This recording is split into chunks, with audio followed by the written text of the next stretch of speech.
नहीं होगा। नाज़रीन गिरामी, मेरे और आपके प्यारे नबी मोहम्मद मुस्तफ़ा सल्लल्लाहु अलैहि वसल्लम का फरमान आली शान है कि जब दजाल का खरूज होगा तो तब इंतजार करना कि जब खिरासान से काले झंडे निकलें और वो मशरिक की तरफ जाएं तो तुम इंतजार करना कि मेरी औलाद में से एक शख्स जिसका नाम मेरे नाम पे मोहम्मद होगा, उसे अल्लाह रब्बुल इज़्ज़त लोगों के दरमियान में मुमताज कर देगा और वो खिरासान के उन लश्करों की क़यादत करेगा और दजाल से जंग करेगा। और दजाल से पहली जंग के वक्त हजरत ईसा अलैहिस्सलाम आसमान से दोबारा नाजिल होंगे। नाज़रीन, इस हदीस की मुख्तसर तशरीहात में कहा जाता है कि ये हदीस इमाम मेहदी अलैहिस्सलाम के बारे में है, जिनका असल नाम मोहम्मद होगा और इनके बाप का नाम भी अब्दुल्ला और माँ का नाम आमना होगा, और वो भी उस वक्त 40 बरस के होंगे और खाना काबा के तवाफ में मसरूफ होंगे। जब उलमा कराम की एक जमात जिन पे अल्लाह रब्बुल इज़्ज़त ने अपना खास फजल किया होगा वो उन्हें पहचान लेगी और उनके हाथ पे बैत करेगी, और यूं हजरत मेहदी अलैहिस्सलाम का ज़हूर होगा और इससे चंद दिन कबल ही खिरासान से काले झंडे निकलेंगे जो दजाल का मुकाबला करने के लिए होंगे। इस हदीस से दो बातों की सिरात होती है कि हजरत मेहदी अलैहिस्सलाम का ज़हूर दजाल के खरूज के बाद होगा, यानी दजाल के ज़ाहिर होने से कुछ अरसे बाद, जब दजाल पूरी दुनिया पर अपना कब्जा जमा चुका होगा सिवाय मदीना और मक्का के, और वो अपनी फौजें लेकर शाम के दारुल हुकूमत दमिश्क में पड़ाव करेगा। उस वक्त इमाम मेहदी अलैहिस्सलाम इन खिरासानी लश्करों को, जिनके झंडों का रंग काला होगा, इनकी क़यादत करेंगे और जंग की सुबह फजर के वक्त हजरत ईसा अलैहिस्सलाम दमिश्क की जामे मस्जिद के मशरकी मीनार पे आसमान से फरिश्तों के कंधों पे टेक लगाए हुए नाजिल होंगे।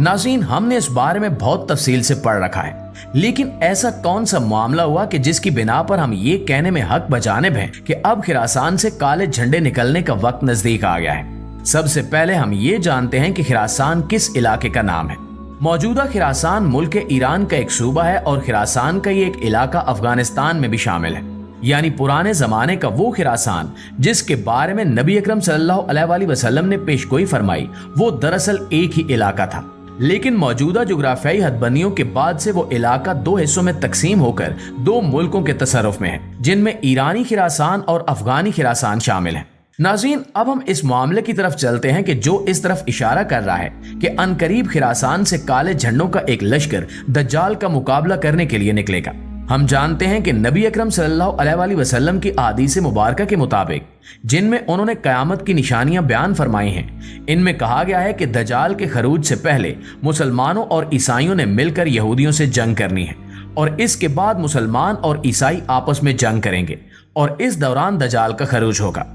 तो नाज़रीन, वो आखिरी जंग कौन सी है जो इस मामले को इस जंग तक लेके जाएगी जिसमें यहूदी एक तरफ और मुसलमान और ईसाई दूसरी तरफ होंगे। आप जानते हैं कि कुछ दिन कबल फलस्तीन की जानिब से इसराइल पर हमला हुआ और अब इसराइल पूरी ताकत से गजा पे बमबारी कर रहा है और इसमें इसका साथ दुनिया की कई हुकूमतें दे रही हैं। कल ही एक ऐसी खबर आई जिसने इस चीज के इम्कानात रोशन कर दिए हैं कि शायद अब ईसाई मुसलमानों के शाना बशाना यहूदियों के साथ लड़ेंगे। वो खबर है ईसाइयों के उस सबसे कदीम चर्च की जो फलस्तीन के इलाके में कायम है और जिसकी तारीख सन 425 ईस्वी तक जाती है। कल की खबर के मुताबिक ईसाइयों का वो चर्च इसराइली बमबारी के नतीजे में तबाह हो गया है।